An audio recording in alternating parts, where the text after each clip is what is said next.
자, 오늘 같이 나눌 하나님의 말씀은 요한계시록 1장 1절부터 20절까지 보겠습니다.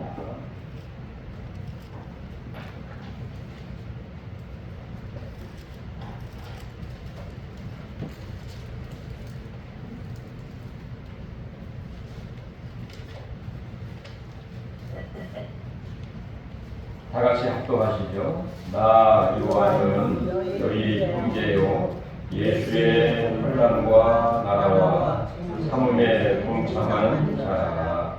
하나님의 말씀과 예수를 증언하였으므로 말미암아 간모라 한 섬에 있었더니 주의 날에 내가 성령에 감동되어 내 뒤에서 나는 나팔 소리 같은 큰 성을 들으니 이르되 내가 본 것을 두루마리에 써서 에베소, 스무나, 버가모, 두아데라, 사데, 필라델비아, 라우디게아 등 7교회에 보내라 하시기로 그를 돌이켜 나에게 말한 음성을 알아보려고 돌이킬 때에 7 금촛대를 보았는데 촛대 사이에 인자 같은 이가 발에 끓이는 옷을 입고 가슴에 금띠를 입고 그의 머리와 털의 피가 흰 양털 같고 눈 같으며 그의 눈은 불꽃 같고 그의 발은 풀불에 달려난 빛난 주석 같고 그의 음성은 많은 물소리와 같으며 그의 오른손에 7별이 있고 그의 입에서 자우의 날선 병이 나오고 그 얼굴은 해가 힘있게 비치는 것 같더라. 내가 볼 때에 그의 발 앞에 엎드려져 죽은 자 같이 되매 그가 오른손을 내게 얹고 이르시되 두려워하지 말라. 나는 처음이요 마지막이니 또 살아있는 자라. 내가 전에 죽었었노라. 볼지어다 이제 세세토록 살아있어 사망과 음부의 열쇠를 가졌노니 그러므로 내가 본 것과 지금 있는 일과 장차 될 일을 기록하라. 내가 본 것은 내 오른손에 7별의 비밀과 또 7 금촛대라. 7별은 7교회의 사자요 7 촛대는 7 교회이라. 아멘. 1년 중에서 제일 무더운 그런 시기인 것 같습니다. 많은 직장과 회사에서는 지난주와 이번 주에 휴가 또는 학생들은 방학을 보인 그런 상태죠. 이렇게 바쁘게 달려오는 삶 속에서 잠깐의 그 휴식 또는 휴가의 방학은 또는 어떤 소리에서 어떤 쉼표는 자신을 돌아볼 수 있고 더 멀리 뛸 수 있는 충전의 기회가 되리라고 생각을 합니다. 그럼 어떤 사람은 이렇게 휴가와 또 좋은 그런 기회에 오히려 더 안 좋은 일들이 발생할 수도 있겠죠. 그러나 우리가 원하기는 이런 휴가와 또 우리가 쉬는 이 기간 동안에 우리의 주어진 공간과 환경과 또 시간 가운데에서 더 우리가 더 유익하고 또 도약의 기회가 되기를 바라는 것이 아마도 다 우리의 인지상정이라고 생각이 되어집니다. 자, 오늘 우리의 모든 환경 가운데에 이 주어진 환경과 공간과 시간 가운데 더욱더 우리 자신을 돌아보고 도약할 수 있는 그런 기회가 되시기를 간절히 바랍니다. 자, 오늘 본문은 이 사도 요한이 반모섬에 있을 때의 일이죠. 이 반모섬은 어떻게 억지로 가게 된 그런 장소입니다. 이 사도 요한은 이 소아시아 지역, 에베소 지역에서 열심히 목표를 하고 또 하나님의 성도를 돌보는 가운데에 특별히 이 로마의 그 황제 도미디우스라고 하는 그 황제의 숭배하지 아니함으로 인하여 결국에 어떤 종교적인 그 범죄자로 낙인을 찍혀 체포되어 이 반모섬으로 유배를 당하게 된 것입니다. 어쨌든 간에 이 요한은 비록 고난의 장소인 반모섬에 있었지만 오히려 고난의 장소가 하나님의 은혜와 하나님의 계시를 받게 되는 그런 장소로 변하게 되었던 것을 보게 되어집니다. 따라서 오늘 설교 제목을 바로 반모섬에서 요한이 본 비전이라 할까요? 반모섬에 있을 때에 그런 제목으로 제목만 영어로 한다면 이 John's Vision and Testimony the Iceland of Patmos. 오케이? 네. 자, 왜 이 사도 요한이 반모섬에 가게 되었는가? 이 반모섬은 이 터키 이 지역에서 약 한 60km 떨어져 있는 그런 장소이고 섬이고 길이가 약 한 16km, 그다음에 폭이 약 한 9km 정도 되는 자그마한 그런 섬이었습니다. 그 섬에는 거의는 그 돌을 채성한다든지 자갈들이 많은 거의 폐허 상태에 있고 어떤 농작물을 생산한다든지 할 수 없는 그런 장소였습니다. 사람이 살기에 아주 부적절한 그런 장소였기 때문에 그 당시 이 로마의 그 황제는 특별히 정치법 또는 종교 범인 사람들을 가장 그 어려운 거의 한번 들어가면 나올 수 없는 그 반모섬에 유배를 시켜서 거기서 돌을 캐게 한다든지 사역을 하게 한다든지 또 거의 나올 수 없는 정말 고난과 또 절망의 그런 장소가 바로 이 반모섬이었다고 볼 수가 있습니다. 그렇기 때문에 사실 인간적으로 이 요한에게는 이 반모섬에 들어가서 생활할 때 뭐 즐겁고 기뻤겠습니까? 인간들은 얼마나 절망적이고 낙심이 되겠습니까? 왜? 더 이상 나올 수 있는 그런 가능성과 희망이 전혀 보이지 않기 때문에 사도 요한에게는 절망의 장소이면서 내가 평생을 들여서 주를 위해서 젊었을 때부터 주님과 늘 함께 하면서 가장 친근히 예수님과 함께 지내게 되었고 예수님의 십자가 마지막까지 갔던 함께 했던 그리고 예수님의 그 어머니를 돌보기도 했던 바로 그 제자가 이 사도 요한 아니겠습니까?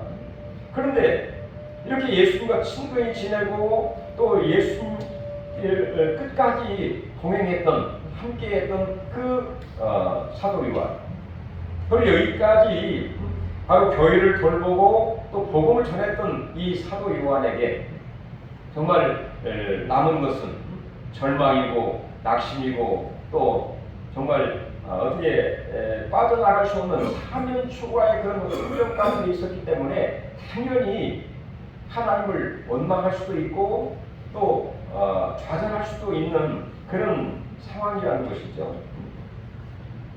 자, 왜 이 사도 요한이 반모섬에 오게 되었는가? 우리 한번 구절을 한번 보도록 하겠습니다. 다 같이 구절 한번 같이 합독해 볼까요? 나 요한은 너희의 형제요 예수의 환난과 나라와 참음에 동참하는 자라. 하나님의 말씀과 예수를 증언하였으므로 말미암아 반모라 하는 섬에 있었더니.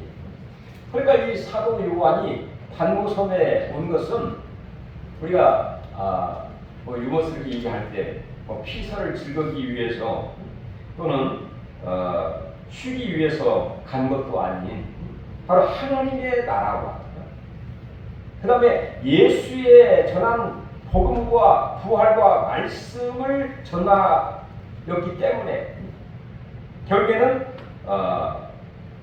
체포되어서 복음을 전할 수 없도록 이 반모섬에 유배를 당하게 되었다는 것이죠. 어떻게 보면 우리가 생각할 때는 이해가 안 되는 부분이지만 그 당시에는 바로 이렇게 그 소아시아에서 복음을 전하고 또 하나님의 나라를 위해서 살았던 헌신했던 이 사도 요한에게 당한 것은 결국에 반모섬이었다는 것이죠. 그러니까 이 사도 요한에게 반모섬은 정말 고난의 장소고 또 인생을 어떻게 미래를 바라볼 수 없는 이 사면 초과의 그 장소가 바로 이 반모섬입니다. 마치 우리 성경에 보면은 그 요셉이 형제들에 의해서 구덩이에 빠지기도 했던 그런 장소라든지 또 사도 바울 같은 경우가 그 빌립보 깊은 감옥에 빠지기도 했고요. 다윗은 이 사막의 음침한 골짜기에 다녔던 그런 적이 있었던 것처럼 바로 이 요한에게는 반모섬이 그와 비슷한 다니엘이 사자굴 속에 들어간다든지 거의 비슷한 그런 환경 가운데에 이 요한이 처하게 되었다는 것이죠. 자, 과연 이런 절망과 원망할 수밖에 없는 자기 인생에 더 이상 희망이 보이지 않는 환경 가운데에 이 사도 요한이 어떻게 이 어려움과 이 환경을 극복하면서 진정 하나님 앞에 영광을 돌릴 수 있고 자기 인생을 멋지게 마무리할 수 있게 되었을까? 10절부터 쭉 보시면 무엇보다도 이 사도 요한은 그 반모섬에서 바로 주의 날에 하나님 앞에 예배 드리는 것을 멈추지 않았다는 것입니다. 우리 한번 10절을 같이 한번 볼까요? 주의 날에 내가 성령에 감동되어 여기까지 보겠습니다.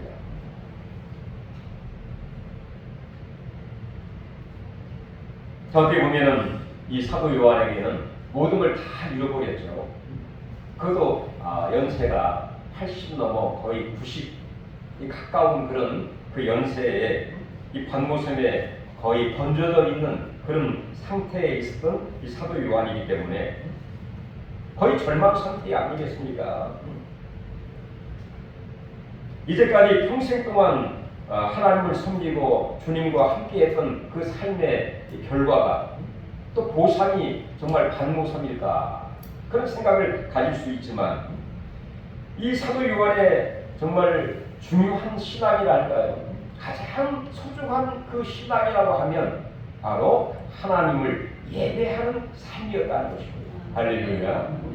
주의 날에 내가 성령에 감동되어 예배를 드렸다는 그런 표현은 찾아보기 어렵지만 여러분 정황을 볼 때 주의 날에 성령에 감동된 것을 보면 그가 논다든지 원망하든지 불평했을 때 성령의 감동을 받았겠습니까? 당연히 주의 날에 이 말 속에는 이 사도 요한이 주의 날을 기억을 했다는 것이죠. 바로 주의 날은 어떤 날입니까? 바로 예수님이 십자가에 죽으시고 부활하신 날이 바로 주의 날입니다. 초대교회 모든 성도들은 바로 안식일 첫날 주의 날에 모여 부활하신 주님을 기억하고 찬송하고 영광 돌리고 예배드리는 그런 일들을 행하게 되었습니다. 바로 안식일이 변하여 주일로 바꿔지게 되는 그런 날처럼 우리가 출애굽기 20장 8절에 보면 사계명에 그렇게 얘기를 하고 있죠. 주의 날을 기억하여 거룩하게 지키라 한 그 말씀처럼 바로 주의 날을 기억해서 바로 주의 날을 이전에 했던 습관처럼 이전에 했던 그의 신앙처럼 주의 날을 기억해서 바로 이 날이 나를 위해서 십자가에 죽으시고 또 죄와 사망을 이기시고 승리하시고 부활하신 그 날인 것을 기억하면서 뿐만 아니라 이 주의 날, 하나님의 성령이 임한 날이, 오순절의 성령이 임한 날이 바로 주의 날이었습니다. 그러니까 어떤 날보다도 이 사도 요한은 주의 날을 기억해서 그 날을 거룩하게 지키면서 바로 이 승리의 주님, 그리고 하나님의 성령을 부으셔서 우리 신앙생활을 승리하며 나아갈 수 있도록 만들어주신 주님을 기억하고 그분을 찬양하고 영광 돌리는 그런 삶을 이제까지 살아온 것처럼 비록 좋지 못한 환경 가운데 있을지라도 그 하나님을 기억하면서 예배를 드리게 되었다고 볼 수가 있다는 것이죠.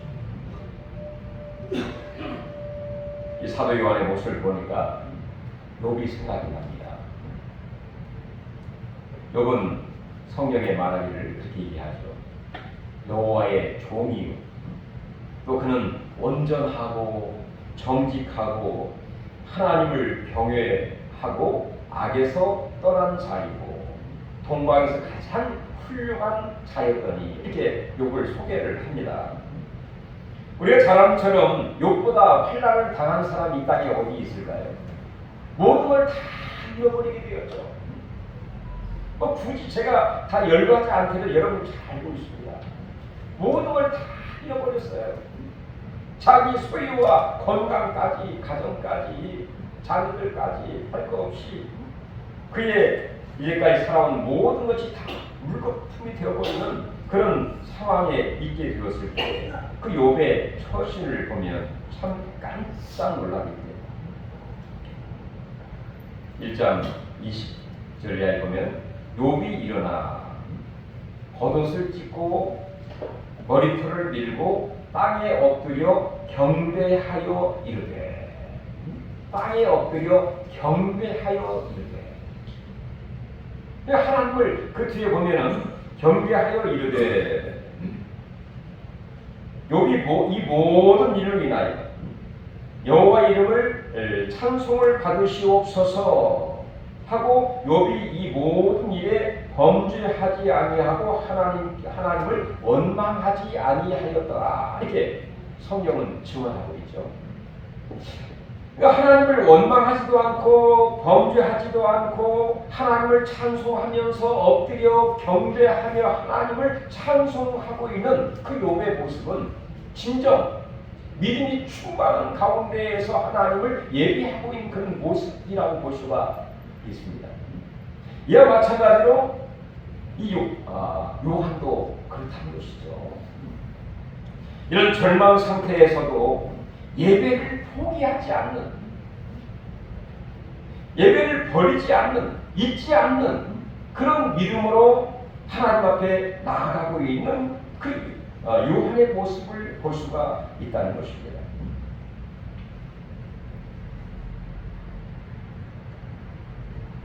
바로 주일은 새 언약의 날이고 새 창조의 날이고 예수의 부활의 날이고 또 성령 강림한 날이고, 그러면 하나님을 예배하면서 승리의 주님, 우리에게 성령을 부으셔서 진정으로 하나님을 뜨겁게 예배하고 영광 돌릴 수 있도록 하신 그 하나님을 기억하면서 찬송과 감사와 또 승리케 하신 하나님을 묵상하면서 영광 돌리는 바로 그날이 주일날이면서 그분을 기억하면서 영광 돌리는 그 모습 자체가 예배라고 볼 수가 있는 것이죠. 바로 이렇게 하나님 앞에 예배하는 자, 이건 어떻게 보면 우리 모든 인간의 구원받은 모든 자의 처음 사명이면서 해야 할 의무라고도 볼 수가 있겠죠. 우리 코에 호흡이 있는 모든 자마다 여호와를 찬양할지니라 말씀했던 것처럼 우리가 하나님을 예배하는 것은 구원받은 자의 하나의 가장 기본적인 사명이고 또 우리의 해야 할 도리이고 또 그렇기 때문에 이 요한 같은 경우에도 그 절망의 상태에서 이 반모섬에서 주의 예배당이 있는 것도 아니고 좌우를 다 돌아오면 거친 파도나 또 돌 자갈 밖에 없는 그런 가운데서도 하나님을 기억하면서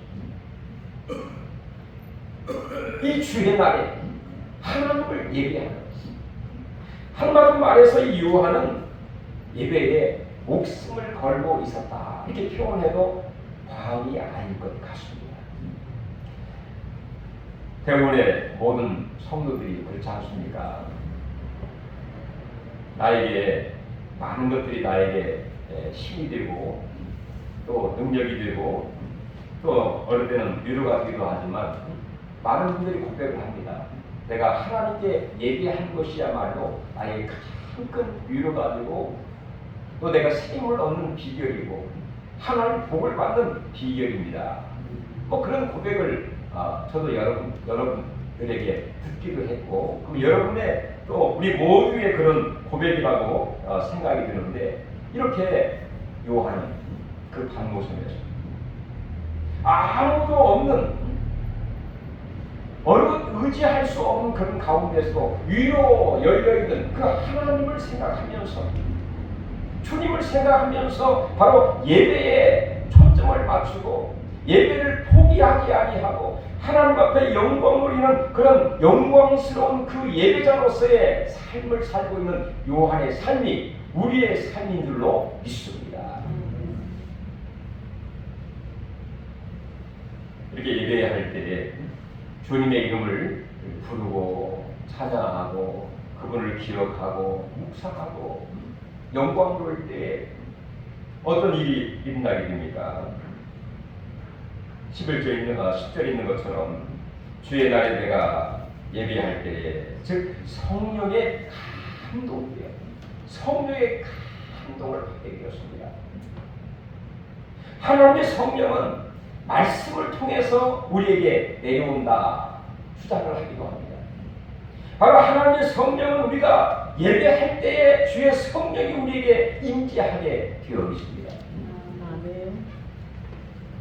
우리 억지로, 우리의 의지로 하나님의 성령이 우리에게 내려오는 것이 아니라 정말 주님을 찬양할 때, 우리가 온 마음으로 주님을 사랑하고 주님께 나아가게 될 때에 우리 하나님은 이런 은혜의 수단을 통해서 주의 성령 우리에게 물붓듯 폭포수처럼, 아주 폭포처럼 우리에게 부어주시는 그런 경험, 이 사도 요한이 그런 경험을 하게 된 것이죠. 성령의 감동이 있게 됨으로 인해서 그의 귀가 열리게 되고 그의 눈이 열리게 되고 가슴이 활짝 열리게 되는 시청각의 이 공감각의 큰 은혜를 받게 됩니다. 제일 먼저 어떤 은혜가 그에게 임하게 되었나요? 감동되어 내 귀에서 나는 나팔 소리 같은 큰 음성을 들으니, 하나님의 음성을 듣게 되었어요. 그것도 그 음성이 얼마나 웅장하고 위대하게 들렸느냐. 나팔 소리 같은 큰 음성을 이 사도 요한이 듣게 된 것이죠. 아마 이런 표현을 보면 아마도 이전에 주님과 늘 교제하면서 주님의 음성을 듣고 또 대화도 하고 또 동행을 했지만 이보다 더 큰 음성을 들은 적이 없을 정도로 그런 의미가 이 속에 담겨져 있지 않나. 내 뒤에서 나는 나팔 소리 같은 큰 음성을 이 사도 요한이 듣습니다. 그 음성의 내용이 뭔가요? 그 다음 보면 이르되 11절, 네가 보는 것을 두루마리에 써서 에베소, 서머나, 버가모, 두아디라, 사데, 빌라델비아, 라오디게아 등 7 교회에 보내라 하시기로.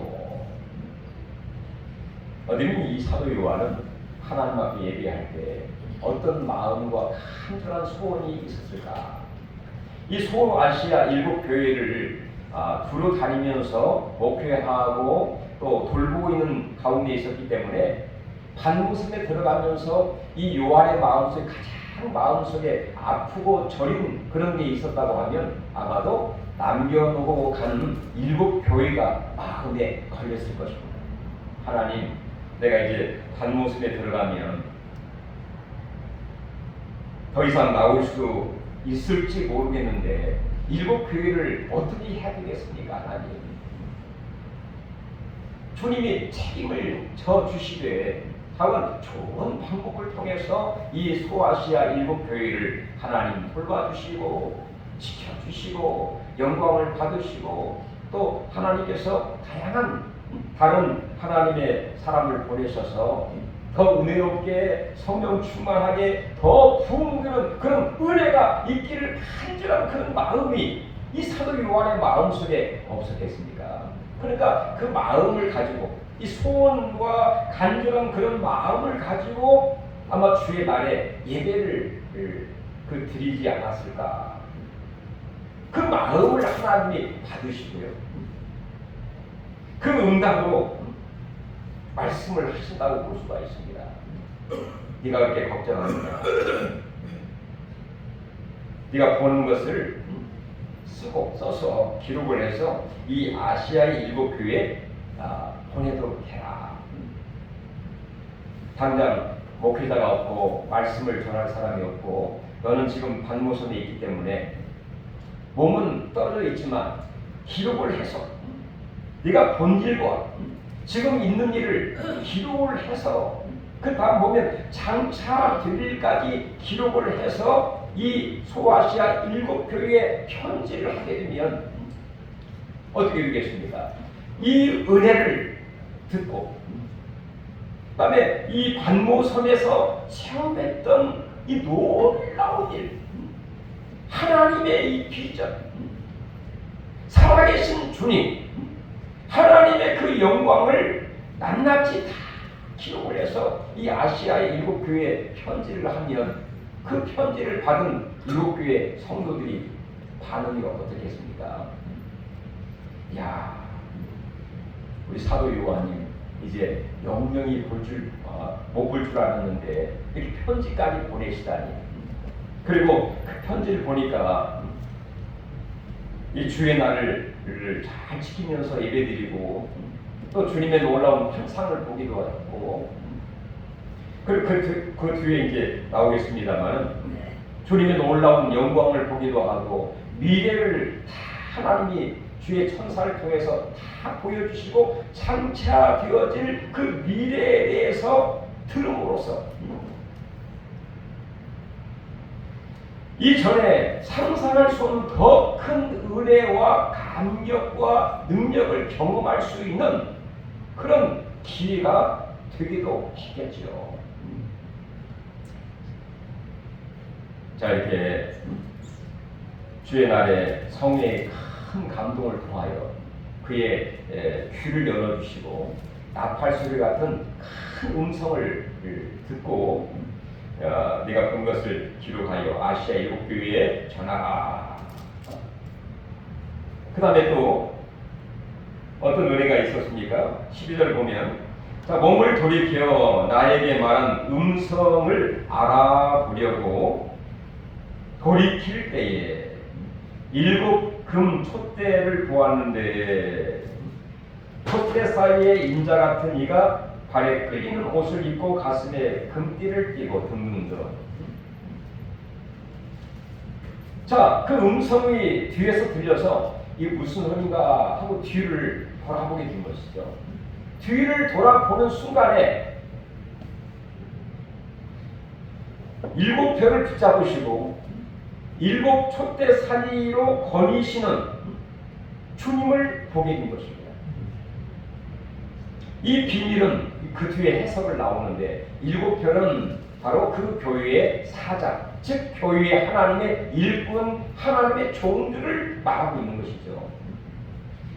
그러니까 우리 예수님께서는 사도 요한의 걱정, 근심, 야, 7교회는 과연 어떻게 될까 걱정을 했는데 우리 예수님 뭐라 하느냐? 우리 예수님은 그 교회의 일꾼, 사자, 주의 종들을 붙들고 계신다 하는 광경을 보게 된 것이죠. 그리고 7 촛대 사이로 거니시는 우리 예수님은 무수부지 하셔서 어디든지 공간을 초월하시면서 일곱 교회에 항상 거니시고 신방하시고 함께 하시고 그리고 하나님의 종들을 쫙 붙드시되 위대한 이 비전을 이 요한이 보게 된 것입니다. 여러분, 우리는 다 예수를 믿는 그리스도인이요 주의 종들입니다. 비록 우리 현실이 힘들고 어렵고 낙심되고 답답한 그런 상황이시라도 항상 우리 주님이 나를 단단하게 붙들고 계시다는 사실을 믿으시길 바랍니다. 또 하나님의 교회를 항상 주님은 신방하시고 거니시고 함께 하신다는 사실을 이 요한이 보면서 어떤 생각을 했을까요? 이야, 내 생각이 너무나 정말 좁았구나. 우리 주님은 교회를 늘 거니시면서 소아시아 일곱 교회를 늘 다니시고 신방하시고 함께 하시면서 주의 종들을 항상 붙드셔서 쓰러지지 않도록 낙심하지 않도록 절망하지 않도록 포기하지 않도록 항상 붙들어 계신다는 이 확신과 믿음이 요한의 마음속에 들게 되면서 바로 예수님의 그 영광을 보게 되었습니다. 머리부터 시작을 해서 그 발까지의 모든 그 형상과 그 모습과 영광을 보게 되는데 여러분 한번 같이 읽어볼까요? 자, 13절부터 한번 천천히 보겠습니다. 촛대 사이에 인자 같은 이가 발에 끌리는 옷을 입고 가슴에 금띠를 띠고 그의 머리와 털의 희가 흰 양털 같고 눈 같으며 그의 눈은 불꽃 같고 여기까지만 잠깐 보겠습니다. 자, 이 모습 가운데에 주님의 지혜와 주님의 슬기와 주님의 위대하심을 우리가 보게 되는 것이죠. 그 다음에 또 15절 계속 보겠습니다. 주의 발은 풀불에 단련한 빛난 주석 같고 위대함입니다. 그의 음성은 많은 물소리와 같으며 웅대함이죠. 또 그의 오른손에는 7별이 있고 그의 입에서 좌우의 날선 검이 나오고 그의 얼굴은 해가 힘있게 비치는 것 같더라. 영광스러운 그 예수님의 모습을 이 사도 요한이 보게 된 것이죠. 지금 보고 있는 이 예수님은 이 땅에 오셔서 고난받고 십자가의 그 고난과 죽으신 그 예수님의 모습이 아니라 그 죄와 사망을 이기신 승리하신 바로 이 땅에 오시기 전에 하나님이신 그 예수님의 모습을 영광스러운 예수님의 모습을 사도 요한이 보고 있다는 것입니다.